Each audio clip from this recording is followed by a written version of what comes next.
نحمده ونصلی علی رسولہ الکریم بسم اللہ الرحمن الرحیم۔ حضرات گرامی قدر سورہ مریم کے بعد سورہ طٰہٰ ہے، اور سورہ طٰہٰ میں اللہ تبارک و تعالیٰ نے اس بات کا ذکر کیا ہے کہ اللہ تبارک و تعالیٰ کی طرف سے اترنے والی یہ کتاب اس پروردگار کی کتاب ہے تنزیلا ممن خلق الارض والسماوات العلی، کہ جس نے زمین کو بھی بنایا ہے اور آسمانوں کو بھی بنایا ہے، اور خود وہ کہاں پر ہے؟ الرحمن علی العرش استویٰ، وہ اپنے عرش معلیٰ کے اوپر موجود ہے۔ بعض لوگ وحدت الوجود کا جھوٹا پروپیگنڈا کر کے اللہ تعالیٰ کو ہر بت میں، ہر قبر میں، ہر وجود میں، ہر شجر میں، ہر حجر میں ثابت کرنا چاہتے ہیں، جبکہ حقیقت یہ ہے کہ اللہ تبارک و تعالیٰ کا علم، اس کا تصرف، اس کی طاقت، اس کا قبضہ، اس کی سماعت و بصارت کائنات کے چپے چپے میں موجود ہے، جبکہ اپنی ذات کی حیثیت سے اللہ تبارک و تعالیٰ ساتویں آسمان کے اوپر اپنے عرش معلیٰ کے اوپر موجود ہیں، اور پوری کائنات کے چپے چپے پر، پوری کائنات کے ذرے ذرے پر تصرف فرما رہے ہیں۔ حضرات گرامی قدر، اللہ تبارک و تعالیٰ نے اس صورت میں حضرت موسیٰ علیہ السلام کے واقعے کا بھی ذکر کیا کہ جب وہ کوہ طور کے اوپر آئے تو اللہ تبارک و تعالیٰ نے ان کو یہ بات کہی تھی، وَمَا تِلْكَ بِيَمِينِكَ يَا موسیٰ، کہ موسیٰ آپ کے دائیں ہاتھ میں کیا ہے؟ تو سیدنا موسیٰ نے کہا تھا، هِيَ عَصَايَ أَتَوَكَّأُ عَلَيْهَا وَأَحُشُّ بِهَا عَلَىٰ غَنَمِي وَلِيَ فِيهَا مَآرِبُ أُخْرَىٰ، کہ یہ میری چھڑی ہے جس کے اوپر میں ٹیک بھی لگاتا ہوں، اپنے جانوروں کو ہانکتا بھی ہوں، پتوں کو بھی اتارتا ہوں، اور اس سے میں کئی دوسرے کام بھی لیتا ہوں۔ تو اللہ تبارک و تعالیٰ نے کہا ہے موسیٰ اپنے عصا کو زمین کے اوپر گرائیے۔ جب آپ نے اپنے عصا کو زمین کے اوپر گرایا تو بہت بڑا اژدہا بن گیا۔ اللہ تبارک و تعالیٰ فرماتے ہیں خُذْهَا وَلَا تَخَفْ سَنُعِيدُهَا سِيرَتَهَا الْأُولَىٰ، اے موسیٰ علیہ السلام گھبرانے کی ضرورت نہیں، اس عصا کو پکڑ لیجئے، میں اس کو اس کی اصل صورت کے اندر واپس کر دوں گا۔ اس موقع پر اللہ تبارک و تعالیٰ نے آپ کو ید بیضا بھی عطا فرما دیا، اور فرعونیوں کے لیے اور بنی اسرائیل کے لیے اپنی رسالت کے منصب جلیلہ کے اوپر بھی فائز فرما دیا۔ حضرات گرامی قدر، اس موقع پر سیدنا موسیٰ نے اللہ سے ایک دعا مانگی، وہ دعا یقیناً ہر دین کے طالب علم کے لیے، ہر قرآن و سنت کی تبلیغ کرنے والے کے لیے، ہر دین کو پڑھنے پڑھانے والے کے لیے انتہائی مفید و ضروری دعا ہے۔ سیدنا موسیٰ نے دعا مانگی، ربی اشرح لی صدری ویسر لی امری واحلل عقدۃ من لسانی یفقہوا قولی، کہ اے پروردگار میرے سینے کو کھول دے اور میرے کام کو آسان بنا دے، میری زبان کی گرہ کو کھول دے تاکہ لوگ میری بات کو سمجھ سکیں۔ حضرات گرامی قدر، یہ بڑی ہی زبردست اور جامع دعا ہے۔ کوئی بھی دائی، کوئی بھی خطیب اور کوئی بھی ذاکر، ہاں کتنا بھی فصیح اللسان کیوں نہ ہو، جب تک اللہ تبارک و تعالیٰ اس کو شرح صدر عطا نہ فرمائیں، جب تک اس کے تخیلات کی، اس کی زبان کی گرہوں کو نہ کھولیں، وہ اپنی بات کو اپنے سامنے موجود سامعین تک منتقل نہیں کر سکتا۔ اللہ تبارک و تعالیٰ جس کو شرح صدر عطا فرما دیں اور جس کی زبان کی گرہ کو اس انداز میں کھول دیں کہ لوگ اس کی بات کو سمجھنا شروع ہو جائیں، تو در حقیقت یہ انسان کا کمال نہیں ہوتا، بلکہ اللہ تبارک و تعالیٰ کا فضل ہوتا ہے، اس کی رحمت ہوتی ہے۔ ذالک فضل اللہ یؤتیہ من یشاء، اور اللہ تبارک و تعالیٰ اپنے اس فضل بے پایاں سے جس کو چاہتے ہیں نواز دیتے ہیں۔ بڑے بڑے لوگ جن کو اللہ تبارک و تعالیٰ نے قوت گویائی سے سرفراز فرما دیا، جس طرح مال کا فتنہ انسان کو اس سطح کے اوپر لے آتا ہے کہ وہ یہ بات کہتا ہے انما اوتیتہ علی علم عندی، یہ مال میں نے اپنے زور بازو سے کمایا ہے، اسی طرح خطابت، فصاحت و بلاغت بھی کئی مرتبہ انسان اس کی نسبت اپنی ذہانت کے ساتھ، اپنے علم کے ساتھ کرتا ہے، بہت بڑی نادانی کی بات ہے۔ اللہ تبارک و تعالیٰ کی ذات کئی مرتبہ بڑے بڑے قادر الکلام خطباء سے قوت گویائی کو چھین لیتی ہے، اور کئی مرتبہ کئی لوگوں کی زبان میں حقلاہٹ ہوتی ہے، کئی لوگوں کی زبان کے اندر جو ہے اپنے معافی ضمیر کا اظہار کرنے کی صلاحیت نہیں ہوتی۔ اللہ تبارک و تعالیٰ ان کو بھی قوت گویائی سے سرفراز فرما دیتے ہیں۔ ڈاکٹر ذاکر نائک صاحب اس واقعے کو بیان کرتے ہیں کہ جب میں MBBS ڈاکٹری کر رہا تھا، میں نے ابھی ڈگری کو حاصل نہیں کیا تھا، احمد دیداد کی تقاریر کو سنا تو دل میں یہ خیال آیا کہ اللہ تبارک و تعالیٰ مجھے طب کے ڈاکٹر کے ساتھ ساتھ روح کا ڈاکٹر بھی بنا دے۔ حضرات گرامی قدر، اس موقع پہ ذاکر نائک صاحب یہ بات کہتے ہیں کہ میری زبان میں حقلاہٹ تھی، لیکن اللہ تبارک و تعالیٰ نے میری دعا کو کچھ اس انداز میں قبول فرمایا. میری ماں کی دعا بھی میرے ساتھ تھی کہ اللہ تبارک و تعالیٰ نے میری زبان کی گرہ کو کھول دیا.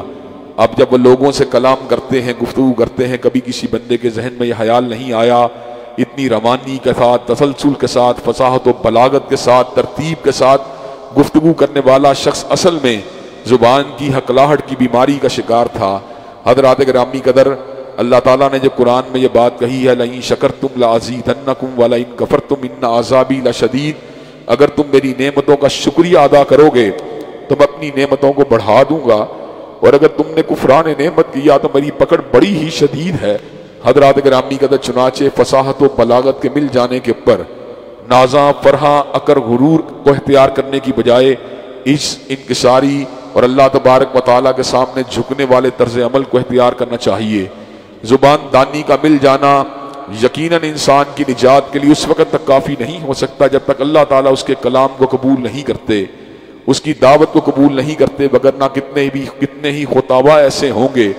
کتنے ہی قاری، علامہ اور عالم ایسے ہوں گے جنہیں جہنم کے دہکتے ہوئے انگاروں کی نظر اس لیے کر دیا جائے گا کہ انہوں نے یہ سارے کے سارے کام پبلک سے تحسین کو حاصل کرنے کے لیے کیے ہوں گے. تو اللہ تبارک و تعالیٰ کہے گا پس تمہیں کہہ لیا گیا، چنانچہ آج میرے لیے تمہارے پاس کچھ بھی نہیں ہے. حضرات گرامی قدر، اس کے مد مقابل جس نے ایسے الفاظ کہے ہوں گے جن کا مقصد اللہ تبارک و تعالیٰ کی رضا کا حصول ہوگا، تو یقیناً اللہ تبارک و تعالیٰ اس کے اعمال کو، اس کے الفاظ کو، اس کی خطابت کو ضائع نہیں کریں گے. اس لیے کہ وہ خود ارشاد فرماتے ہیں وَمَا تُقَدِّمُوا لِأَنفُسِكُم مِّن خَيْرٍ تَجِدُوهُ عِندَ اللَّهِ، تم جو بھی خیر کا کام کرو گے اس کو لازماً اللہ تعالیٰ کے پاس موجود پاؤ گے. حضرات گرامی قدر، اس صورت میں اللہ تعالیٰ نے اس بات کا بھی ذکر کیا ہے کہ حضرت موسیٰ علیہ السلام جب فرعون کے دربار میں آئے، آپ کا اس کے ساتھ مکالمہ ہوا، تو اس مکالمے کے دوران فرعون نے اپنی قوم کو سیدنا موسیٰ علیہ السلام سے برگشتہ کرنے کے لیے ایک بڑا ہی پیچیدہ سوال کھڑا کر دیا، جس کا ذکر کبھی کبھار میں نے آپ کے سامنے پہلے بھی کیا ہے کہ اس نے یہ سوال کر دیا فما بال القرون الاولیٰ، کہ جو لوگ دنیا سے پہلے چلے گئے ہیں ان کے بارے میں آپ کی کیا رائے ہے. حضرات گرامی قدر، وہ اس بات کو سمجھتا تھا کہ موسیٰ علیہ السلام اگر یہ بات کہیں گے کہ وہ گمراہ لوگ تھے تو میں جواب میں کہوں گا دیکھو لوگو تم سب کے باپوں کو گمراہ کہہ رہا ہے، اور اگر یہ بات کہی وہ ہدایت یافتہ لوگ تھے تو میں کہوں گا اگر وہ ہدایت پہ تھے تو تم نئی دعوت کو کیوں لے کے آئے ہو. حضرت موسیٰ علیہ السلام نے ایسا جواب دیا کہ فرعون کے چلاکی، مکاری، ہر چیز کو ہاک میں ملا کے رکھ دیا. سیدنا موسیٰ جواب میں کہتے ہیں علمھا عند ربی فی کتاب لا یضل ربی ولا ینسیٰ، جو تمہارے باپ دادا اور ہمارے آبا و اجداد کے انجام کا علم پروردگار عالم کے پاس ایک کتاب کے اندر موجود ہے. لا یضل ربی ولا ینسیٰ، نہ میرا رب کبھی بھولا ہے نہ کبھی بھٹکا ہے. تم اپنی بات کرو، میں تمہارے ساتھ تمہاری بات کرنے کے لیے آیا ہوں. حضرات گرامی قدر، اس صورت میں اللہ تبارک و تعالیٰ نے اس بات کا بھی ذکر کیا کہ اللہ تعالیٰ نے کس طرح فرعون کو غرق آب کر دیا، کس طرح جادوگروں کے مقابلے کے اوپر موسیٰ علیہ السلام غالب آئے، اس کے بعد فرعون تباہ و برباد ہوا. اللہ تبارک و تعالیٰ نے موسیٰ علیہ السلام کو کوہ طور کے اوپر بلایا تو پیچھے سے سامری نے کیا کیا، سونے اور چاندی کے زیورات کو پگھلا کے ایک بچڑا تیار کیا. اس کے اندر اس نے جبریل علیہ السلام کے قدموں سے لی ہوئی مٹی کو اٹھایا اور اس کے اندر ڈال دیا. جب اس مٹی کو ڈالا تو ایسے عالم کے اندر سے بچڑے کے اندر سے بائیں بائیں کی آوازیں آنے لگیں جس طرح گائے بولتی ہے. بنی اسرائیل کے لوگوں نے ایک دھات کے بچڑے کو جب آوازیں نکالتے ہوئے دیکھا تو ایسے عالم کے اندر انہوں نے اس کی پوجا کرنا شروع کر دی. حضرت موسیٰ علیہ السلام جب توریت کو لے کے پلٹے، اس منظر کو دیکھا تو بہت ہی دکھی ہوئے. آپ کے دکھ کی اور آپ کی غمزدہ ہونے کی کیفیت کا عالم یہ تھا کہ آپ نے سیدنا ہارون کی داڑھی مبارک اور سر انور کے بالوں کو پکڑ لیا. ایسے عالم میں سیدنا ہارون نے یہ بات کہی ابن ام لا تاخذ بلحیتی ولا براسی انی خشیت ان تقول فرقت بین بنی اسرائیل. اے موسیٰ علیہ السلام، آپ میری ماں کے بیٹے ہیں،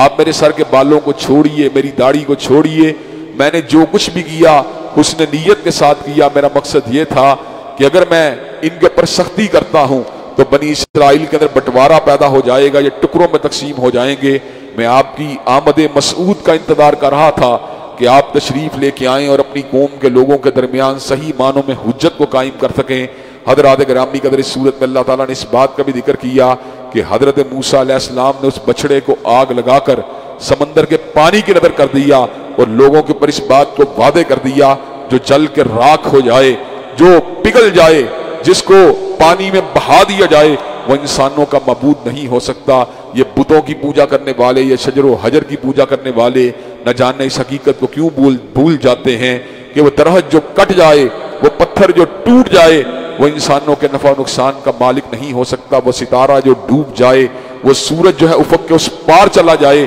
وہ انسانوں کے نفع و نقصان کا مالک نہیں ہو سکتا۔ انسانوں کے معبود ہونے کے حقدار اگر کائنات میں ہیں، فقط وحدہ لا شریک لہ ہیں، اللہ تبارک و تعالیٰ کی ذات کے علاوہ نہ کوئی نفع کا مالک ہے، نہ کوئی نقصان کا مالک ہے، نہ کوئی عبادت کا مستحق ہے۔ چنانچہ انسان کو جب بھی پوجا کرنی چاہیے، اللہ وحدہ لا شریک لہ کی پوجا کرنی چاہیے۔ حضرات گرامی قدر، اس صورت میں اللہ نے اس بات کا بھی ذکر کیا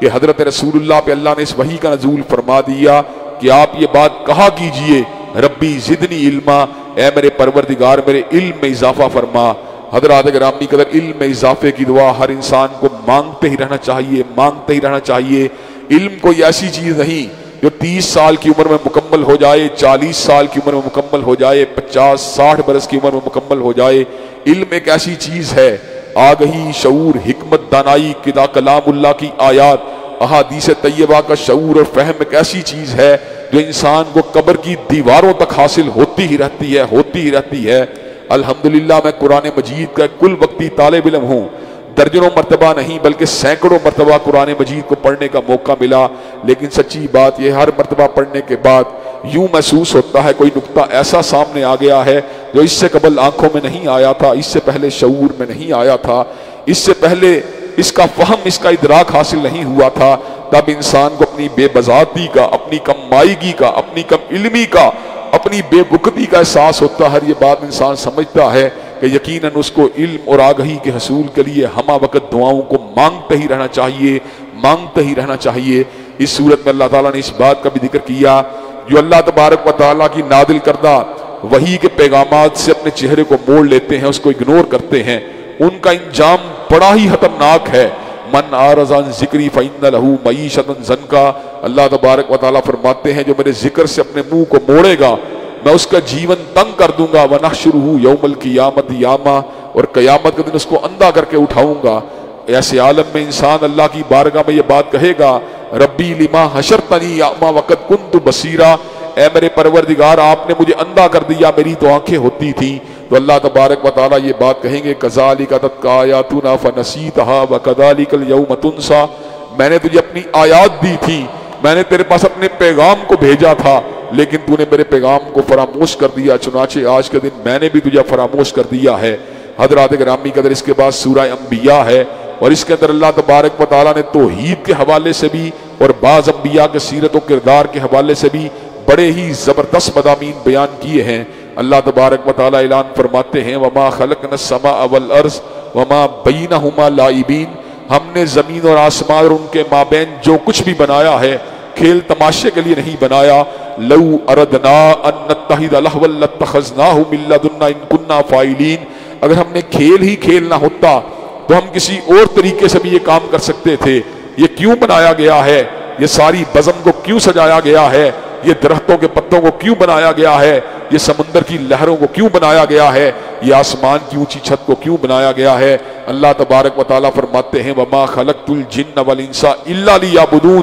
انسان اور جنات کو در حقیقت اللہ نے اپنی بندگی اور اپنے تعارف اور اپنی آگہی کے لیے بنایا ہے۔ جتنا انسان اللہ تعالیٰ کی ذات کے استحضار میں، اس کی بندگی میں، اس کی معرفت میں ترقی کرتا ہے، اتنا ہی در حقیقت اپنے مقصد زیست کو پہچانتا ہے، اپنے مقصد حیات کو پہچانتا ہے۔ حضرات گرامی قدر، اس صورت میں اللہ یہ بھی ارشاد فرماتے ہیں کہ انبیاء رسول اللہ کا جس نقطہ دعوت کے اوپر اتفاق تھا وہ ایک نقطہ تھا،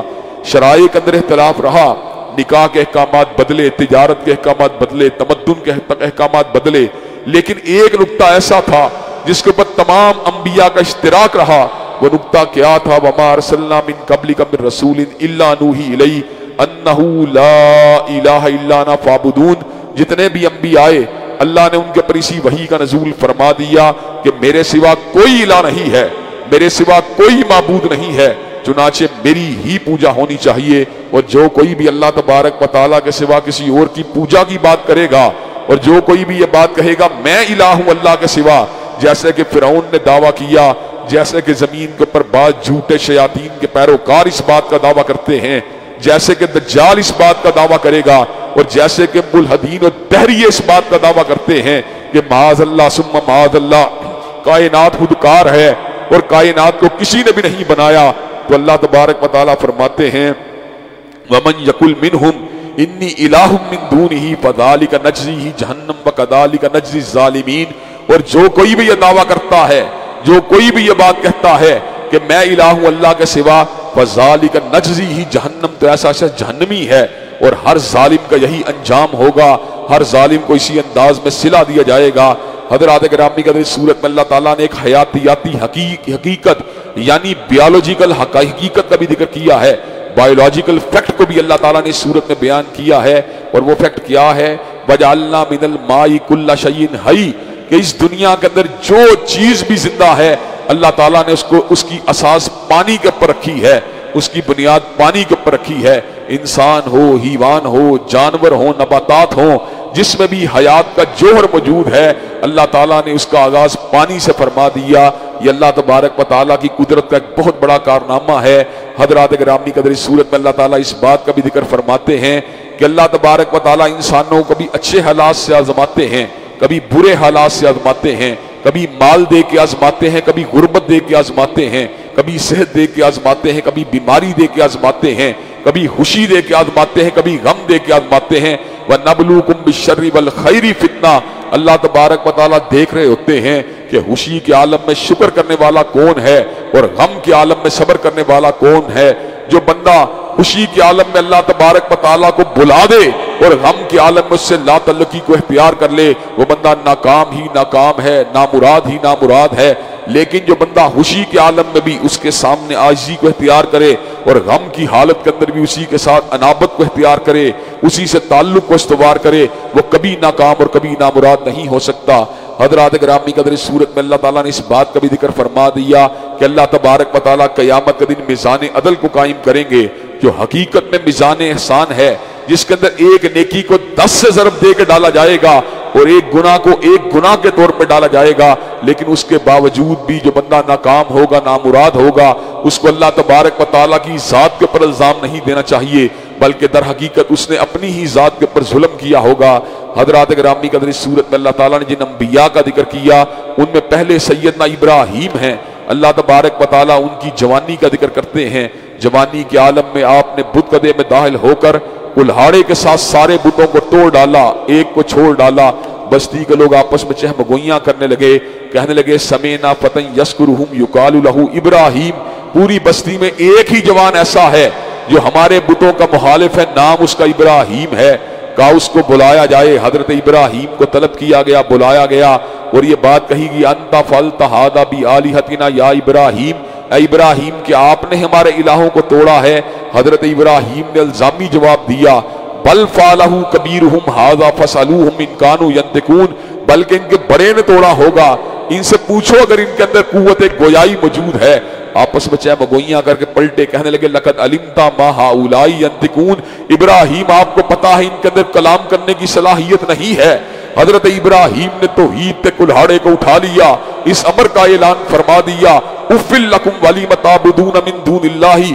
أَفَلَا تَعْقِلُونَ، تمہاری عقلوں کے پر افسوس ہے، تم ان کی پوجا کرتے ہو جو اپنے نفع و نقصان کے مالک نہیں، دوسروں کے نفع و نقصان تو بڑی دور کی بات ہے۔ أَفَتَعْبُدُونَ مِن دُونِ اللَّهِ مَا لَا يَنفَعُكُمْ شَيْئًا وَلَا يَضُرُّكُمْ أُفِّل لَكُمْ وَلِمَ تَعْبُدُونَ مِن دُونِ اللَّهِ أَفَلَا تَعْقِلُونَ، ان کی پوجا کرتے ہو جو کسی نفع کے اوپر قادر نہیں، کسی نقصان پہ قادر نہیں۔ بستی کے لوگوں نے حضرت ابراہیم کے دلائل کو دیکھا، ایسے دلائل جو ان کے سامنے بالکل ان کے منہ کو بند کر دینے والے، ان کی زبانوں کے پر چپ کے تالے لگا دینے والے۔ جواب کے اندر بجائے اس کے کہ آپ کی دعوت حق کو قبول کر لیتے، جواب میں یہ بات کہنے لگے حرقوہ وانصروا آلہتکم ان کنتم فاعلین، ابراہیم کو جلا کے راکھ کر دیا جائے، اس کے علاوہ اپنے الہوں کی مدد کی کوئی صورت نہیں ہو سکتی۔ حضرت ابراہیم کو جلانے کے لیے چتا کو بڑکایا گیا، اچھی طرح جلایا گیا۔ حضرت ابراہیم علیہ السلام کو چتا میں جب پھینکنے کی باری آئی، حضرت ابراہیم نے کہا حسبنا اللہ و نعم الوکیل، میرے لیے اللہ کافی ہے اور بہترین کارساز ہے۔ حضرات گرامی کہتے جس وقت حضرت ابراہیم نے الفاظ کہے، اللہ تبارک و تعالیٰ نے کیا کیا؟ دنیا اس وقت قانون طبیعیات کے زیر اثر ہے، فزکس کے قوانین کے زیر اثر ہے، لیکن فزکس کے قوانین کے اوپر بھی حکم اگر چلتا ہے مالک کائنات کا چلتا ہے، اعجاز کی صورت میں یا کرامت کی صورت میں طبیعیات کے قوانین معطل ہو جاتے ہیں، اور ایسے عالم میں اللہ تبارک و تعالیٰ ہر کے عادت چیزوں کو ظاہر کر کے اس بات کو ثابت کرتے ہیں اللہ علی کل شیء قدیر ہیں اور فعال لما یرید ہیں۔ اللہ تبارک و تعالیٰ ارشاد فرماتے ہیں قلنا یا نار کونی بردن و سلاما علی ابراہیم، اللہ نے ارشاد فرمایا اے آگ تو ابراہیم کے اوپر ٹھنڈی ہو جا، مگر اتنی ٹھنڈی نہیں ہونا کہ اس کو سردی کا احساس ہونے لگے، اس کے لیے مہکتے ہوئے گلابوں کا ایک گلستان بن جانا، اس کے لیے آرام دہ ایک چمنستان بن جانا۔ اور اللہ تبارک و تعالیٰ فرماتے ہیں وَأَرَادُوا بِهِ كَيْدًا فَجَعَلْنَاهُمُ الْأَخْسَرِينَ، وہ ابراہیم علیہ السلام کے لیے مکر کا ارادہ لے کے آئے، لیکن اللہ تعالیٰ نے ان کے سارے ارادوں کو آگ میں ملا کے رکھ دیا۔ حضرات گرامی کا صورت میں اللہ تعالیٰ نے سیدنا ایوب کی بیماری کا بھی ذکر کیا، لیکن جب سیدنا ایوب نے الفاظ کہے ربی انی مسنی الضر وانت ارحم الراحمین، اے میرے پروردگار مجھے تکلیف پہنچی ہے اور سب سے بڑے مہربانی کرنے والی آپ ہی کی ذات ہے، اللہ نے دعا کو قبول کر لیا، فکشفنا ما بہ من ضر، اور اس زر کو دور کر دیا جو آپ کو، اس بیماری کو دور کر دیا جو آپ کو تکلیف دینے والی تھی، اور اس امر کا اعلان فرما دیا وآتیناہ اہلہ ومثلہم معہم رحمۃ من عندنا وذکریٰ للعابدین، جتنے اہل خانہ اور جتنا مال ان سے لیا گیا تھا اتنا ہی دے دیا اور اتنا اور بھی ساتھ ملا کے دے دیا، اور اس امر کا اعلان فرما دیا وذکریٰ للعابدین، اور اس بات کو اپنے بندوں کے لیے رہتی دنیا تک کے لیے نصیحت بنا دیا کہ بیماریوں کے اندر شفا یابی اگر آتی ہے تو اللہ تعالیٰ کی طرف سے آتی ہے۔ جبھی تو کرونا وائرس کی بیماری جب سے شروع ہوئی ہے، میں آپ حضرات کے سامنے اس بات کو درجنوں مرتبہ رکھ چکا ہوں کہ آپ طبی علاج کروانا چاہتے ہیں کروائیے، آپ میڈیسن کے ذریعے علاج کرنا چاہتے ہیں کیجئے، آپ ہومیوپیتھک سے علاج کرنا چاہتے ہیں کیجئے، آپ حکمت سے علاج کرنا چاہتے ہیں کیجئے، لیکن روحانی تدابیر کو فراموش مت کیجئے۔ اگر آپ روحانی تدابیر کو اختیار کریں گے، توبہ کریں گے، استغفار کریں گے، تقویٰ کے راستے کو اختیار کریں گے، دعائیں کریں گے، مناجات کریں گے، ذکر الہی کریں گے، تو اللہ تبارک و تعالیٰ کے فضل و کرم سے کرونا پاش ہو جائے گا۔ اس لیے کرونا کے اوپر بھی حکم اگر چلتا ہے تو مالک کائنات کا چلتا ہے۔ حضرات گرامی قدر صورت میں اللہ تعالیٰ نے حضرت یونس علیہ السلام کے غم کا بھی ذکر کیا کہ جب آپ مچھلی کے پیٹ میں تھے تو ایسے عالم میں آپ نے پکار کے دعا مانگی لا الہ الا انت سبحانک انی کنت من الظالمین، اللہ تبارک و تعالیٰ آپ کے سوا کوئی معبود پر حق نہیں ہے، سبحانک، اور آپ کی ذات پاک ہے اس تکلیف سے جو مجھ کو پہنچی ہے، انی کنت من الظالمین، جو تکلیف مجھے آئی ہے وہ میری اپنی وجہ سے آئی ہے۔ حضرات گرامی قدر اس عاجزی کے ساتھ، انکساری کے ساتھ پروردگار عالم کو الہ برحق سمجھ کر جب سیدنا یونس نے پکارا تو مالک کائنات نے عجیب جواب دیا فاستجبنا لہ ونجیناہ من الغم، میں نے یونس کی فریاد کو سن لیا، اس کے غم کو دور فرما دیا، وکذالک ننجی المؤمنین، اور کوئی بھی آئے یونس کا عقیدہ رکھ کے آئے، مجھے الہ حق سمجھ کے آئے، اپنے آپ کو خطا کار سمجھ کے آئے، میں اس کے غموں کو ویسے ہی دور کروں گا جیسے میں نے یونس کے غم کو دور کیا تھا۔ حضرات گرامی قدر صورت میں اللہ تبارک و تعالیٰ نے اس بات کا بھی ذکر فرما دیا وَلَقَدْ كَتَبْنَا فِي الزُّبُورِ مِن بَعْدِ الذِّكْرِ أَنَّ الْأَرْضَ يَرِثُهَا عِبَادِيَ الصَّالِحُونَ، کہ زمین کے اوپر حکومت کا حق اگر کسی کو حاصل ہے، نہ چوروں کو حاصل ہے، نہ ڈکیتوں کو حاصل ہے، نہ رسہ گیروں کو حاصل ہے، نہ قاتلوں کو حاصل ہے، نہ ظالموں کو حاصل ہے، بلکہ زمین کے وارث حقیقت میں اللہ تعالیٰ کے نیکوکار بندے ہیں۔ اگر نیکوکار بندے حقیقت میں نیکی کے اوپر کاربند ہوں، اس کے اوپر استقامت کا مظاہرہ کرنے والے ہوں، تو زمین کی وراثت اللہ تبارک و تعالیٰ انہی کو عطا فرمائے گا۔ اور آخری اہم بات جو اس سورت کے اندر موجود ہے، جس کے اوپر اپنی بات کو وائنڈ اپ کروں گا، یہ ہے وَمَا أَرْسَلْنَاكَ إِلَّا رَحْمَةً لِّلْعَالَمِينَ، اللہ تبارک و تعالیٰ فرماتے ہیں کہ میں نے رسول اللہ کو دو جہانوں کے لیے رحمت بنا کے بھیجا ہے۔ رسول اللہ کی ذات رحمت، رسول اللہ کی بات رحمت، رسول اللہ کا پیغام رحمت، رسول اللہ کی شریعت رحمت، رسول اللہ کی حدیث رحمت، رسول اللہ کی سنت رحمت، صلی اللہ علیہ وسلم رسول اللہ کا آفاقی نظام رحمت، رسول اللہ کا عطا کردہ تعلیمات رحمت۔ حضرات گرامی قدر، آپ کی تعلیمات سے فقط مسلمانوں نے استفادہ نہیں کیا بلکہ ہندو شاعر بھی یہ کہنے کے پر مجبور ہوا، کس نے ذروں کو اٹھایا اور صحرا کر دیا، کس نے قطروں کو ملایا اور دریا کر دیا، آدمیت کا غرض ساما مہیا کر دیا، اور ایک عرب نے آدمی کا بول بالا کر دیا۔ حضرات گرامی قدر، حضرت رسول اللہ فخر انسانیت ہیں، فخر موجودات ہیں، مرکز و محور کائنات ہیں، خلاصہ کائنات ہیں۔ حضرات گرامی قدر، آج بھی انسانیت نے آپ سے وہ کچھ حاصل کیا جو کسی دوسرے سے حاصل نہیں کیا۔ آپ کے ایک دو احسانات جو جمی انسانیت کے اوپر ہیں وہ آپ حضرات کے سامنے ضرور بیان کرنا چاہوں گا۔ آج پوری دنیا کے اندر طلاق کا قانون سول لاس کے اندر اگر موجود ہے تو حضرت رسول اللہ کی تعلیمات کی وجہ سے موجود ہے۔ حضرات گرامی قدر، ہندو معاشرے کے اندر عورت کو طلاق لینے کی اجازت نہیں ہے۔ مسیحی معاشرے کی عورت اگر طلاق لیتی ہے تو بائبل کے مطابق وہ زانیہ ہوتی ہے، وہ بدکردار ہوتی ہے۔ لیکن حضور کی تعلیمات کا اثر ہے کہ آج سول لاس کے اندر مسیحی عورت یا ہندو عورت اپنے شوہر کے ساتھ ناچاکی کی وجہ طلاق لے سکتی ہے۔ یہ طلاق کا قانون اگر حاصل ہوا مصطفیٰ علیہ السلام کی وجہ سے حاصل ہوا۔ حضرات گرامی قدر، جب حضرت اقدس حضرت رسول اللہ صلی اللہ علیہ وسلم ابھی کائنات میں جلوہ گر نہیں ہوئے تھے، آپ کی تعلیمات ہند میں داخل نہیں ہوئی تھی، تو ہندو لوگ اپنی ماؤں بہنوں ستیلی عورتوں کے ساتھ نکاح کر لیا کرتے تھے۔ لیکن جب حضور کی تعلیمات اس خطے میں داخل ہوئیں، پھر ہندوؤں نے بھی اپنی ستیلی ماؤں سے نکاح کرنا چھوڑ دیا، پھر ہندوؤں نے بھی اپنی ستیلی بہنوں سے نکاح کرنا چھوڑ دیا۔ محرم رشتہ داروں کی پوری دنیا میں پہچان اگر ہوئی ہے تو تنہا مصطفیٰ کی وجہ سے ہوئی ہے۔ حضرات گرامی قدر، اور ایک اور بات آپ کو بتلا دینا چاہتا ہوں، لاس کے اعتبار سے سب سے پہلے جس نے اس بات کو واضح کر دیا کہ انسان جب مجرم ہوتا ہے، جب اپنی مرضی سے جرم کا ارتکاب کرتا ہے، اگر اس کو جرم کے اوپر مجبور کر دیا جائے، اگر اس کو جرم کے لیے جو ہے انگیخت اس انداز میں کیا جائے کہ گن پوائنٹ کے اوپر اس سے جرم کروایا جائے، تو انسان مجرم نہیں ہوتا۔ حضرات گرامی قدر، سورہ نور میں اللہ نے سمر کا اعلان فرما دیا کہ وہ عورتیں جنہیں چکلے میں چلایا جاتا ہے اور جن کی کمائی جو ہے دلال کھاتے ہیں، اور وہ عورتیں اللہ سے ڈرتی ہیں لیکن حالات کے جبر کی وجہ سے اپنے جسم کے دھندے سے باز نہیں رہ سکتی۔ حضرات گرامی قدر، اللہ تبارک و تعالی جو ارحم الراحمین ہیں، جو غفور الرحیم ہیں، جو ہر انسان کے حالات و ظروف کو سمجھنے والے ہیں، جو ہر انسان کی مجبوریوں کو سمجھنے والے ہیں، انہوں نے اس امر کا اعلان فرما دیا،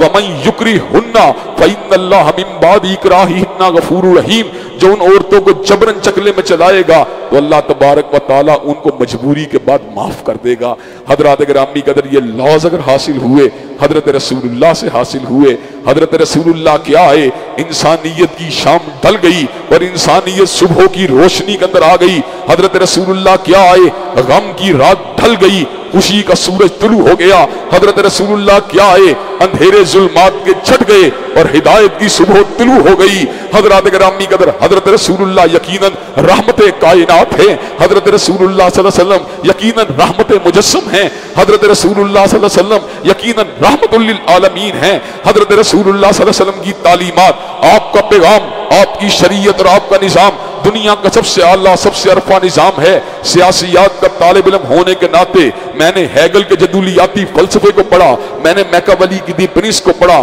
میں نے جان لاک کے نظریہ اقتدار اعلیٰ کو پڑھا، میں نے ژین بودین کے فلسفے کو پڑھا، میں نے روسو کے نظریہ منشأ عام کو پڑھا، میں نے کارل مارکس کی اشتراکیت کو پڑھا۔ لیکن ہر نظام کو پڑھنے کے بعد یہ دل بات کہنے پہ مجبور ہوا کہ ساری کائنات کے نظام اگر جمع ہو جائیں تو نظام مصطفیٰ کی خاک کا مقابلہ بھی نہیں کر سکتے۔ حضرات گرامی قدر، چنانچہ ہم سب کو کتاب و سنت کے ساتھ مضبوط تمسک کو اختیار کرنے کی ضرورت ہے اور حضرت رسول اللہ کی سیرت و کردار سے وابستہ رہنے کی ضرورت ہے۔ اللہ تبارک و تعالی ہم سب کو کتاب و سنت کو سمجھنے اور اس پر عمل پیرا ہونے کی توفیق دے۔ وآخر دعوانا الحمدللہ رب العالمین،